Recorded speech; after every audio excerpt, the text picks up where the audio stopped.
Rick and Morty's Season 7 premiere is all about unfinished business. Welcome back to Nerdist News, I'm Dan Casey, and today we're talking about the Rick and Morty Season 7 premiere. The long-awaited return formally introduced us to the show's two new stars, Ian Cardone and Harry Belden. They voice Rick and Morty respectively. They're replacing series co-creator Justin Roiland, who was fired in January in the wake of disturbing allegations.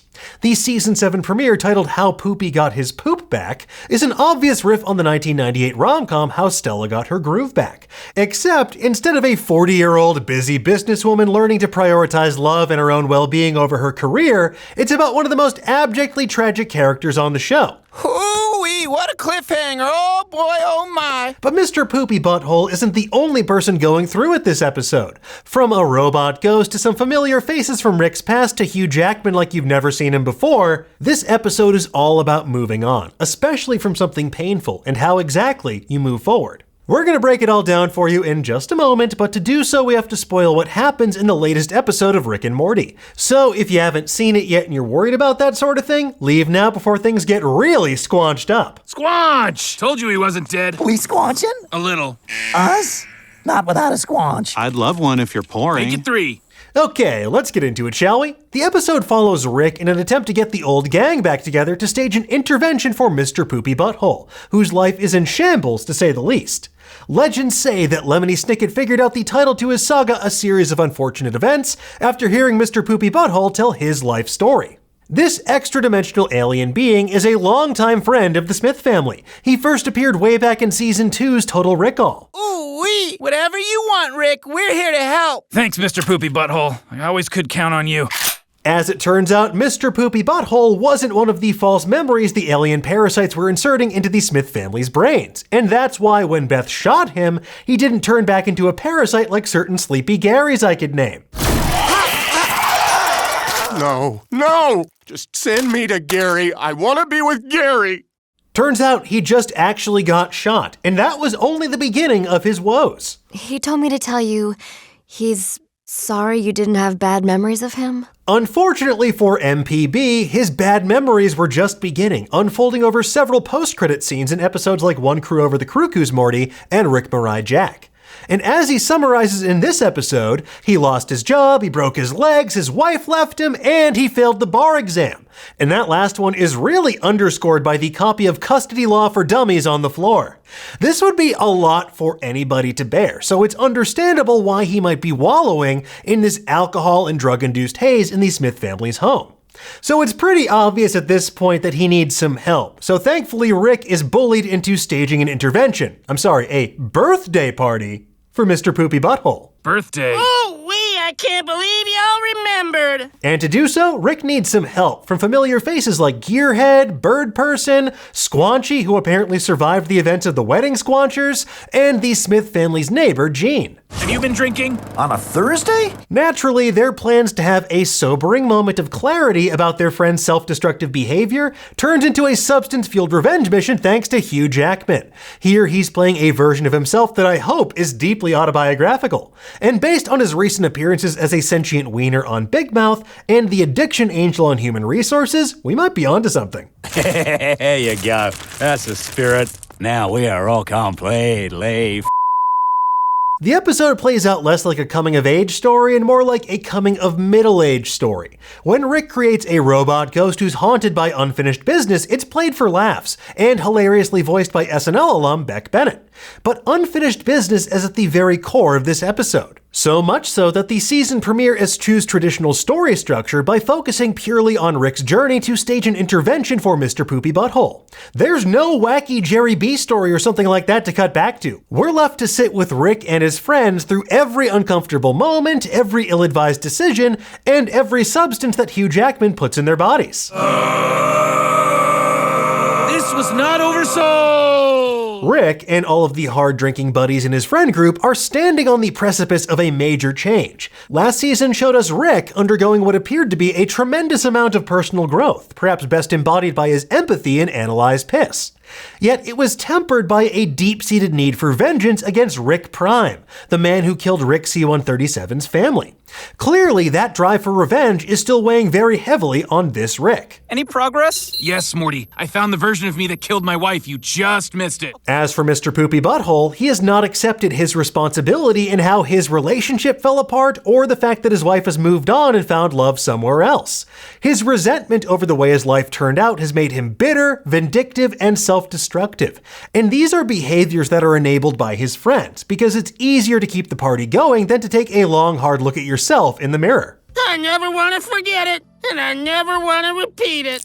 Bird Person is struggling with the realities of being a single parent. And, the trauma of dying, and being resurrected as a murderous cyborg, learning your wife was a deep cover agent manipulating you, and, just having to deal with Rick as a best friend in general. Bird Daughter is what ultimately gave Bird Person the will to live, but her tumultuous teenage years are really testing his patience. It appears Bird Daughter has broken into another Federation compound. I must go. As for Gearhead, his biggest problem is that his gear stickles keep getting swapped with his mouth. Why is this my thing? And similar to Gearhead, Squanchy seemingly has no interest at all in solving his numerous problems, all of which stem from rampant substance abuse. He's a loyal friend, but his penchant for hard partying makes him the ultimate enabler of this group. And then we have Gene, who actually, Gene seems to be pretty well adjusted. Maybe he's just looking for some meaningful friendship in his adult life, because the Smith family kind of treats him like garbage. Hanging out with Hugh Jackman brings out the very worst in him, and then his new pals ditch him when he's off buying them food. They normally ask for proof of friendship, but the cashier trusted me that you guys were out here. Now, this conceit of unfinished business and dealing with change works on a meta level as well. The show seems to be taking a long, hard look at itself as it stands on the precipice of a major change. Because not only is this the 7th season, but it's the first one without series co-creator Justin Roiland. It's the first episode with brand new actors stepping into the title roles, and it's an uncertain time for the team behind the show and the fandom alike. You could even take things a step further and start analyzing the vanity cards at the end of the episode for Dan Harmon's Harmonious Claptrap. Over the course of the series, these claymation images have chronicled Harmon's own journey through life. His first marriage, his messy divorce, and his subsequent remarriage. It's an emotional time capsule. There's no easy road to finding happiness. It's a lesson illustrated by both these vanity cards and more explicitly in the show itself. But going back to the episode at hand, the biggest thing that stands out is the ending scene outside of the Tonko Tambourine. There, it fully embraces coming-of-age movie tropes with a direct homage to The Sandlot, having Mr. Poopy Butthole narrate what happens to each member of the friend group as they fade away. In the typical coming-of-age story, adulthood is the ending and the objective. When we traditionally hear those closing narrations, it's often less of an open-ended preview of where a character's journey continues down the road, and more of a static, definitive conclusion of who they are or will become. And listen, this may be looking way too seriously at an episode of a show centered around a character named Mr. Poopy Butthole, but there is something to be said about the symbolic significance of MPB screaming and talking about how much it hurts to fade away at the episode's end. Oh! This burns like hell! How did the other guys not react? Whether it be from adolescence into adulthood or the ongoing years of adulthood, growth isn't just a slow fade from point A to point B. It's challenging and oftentimes a painful experience. And that's true whether you're battling a capital P predator who's now raising your child, or fading into the ether in a symbolic cinematic flourish after doing enough drugs to kill anyone not named Hugh Jackman. Now, usually coming-of-age stories follow teenagers navigating the rocky waters of adolescence into adulthood. So, to see that same narrative template applied through the lens of adulthood proves both effective and strangely affecting. But then again, it's a hallmark of Rick and Morty's storytelling. They use an abjectly preposterous scenario and sci-fi silliness to gird a much weightier reckoning with an emotionally charged subject. And while this may not be as heavy as last season's Analyze Piss or season 4's Vat of Acid episode, How Poopy Got His Poop Back succeeds in showing both its characters and its audience that everything's gonna be okay. Gross, upsetting, and occasionally heartbreaking, but okay.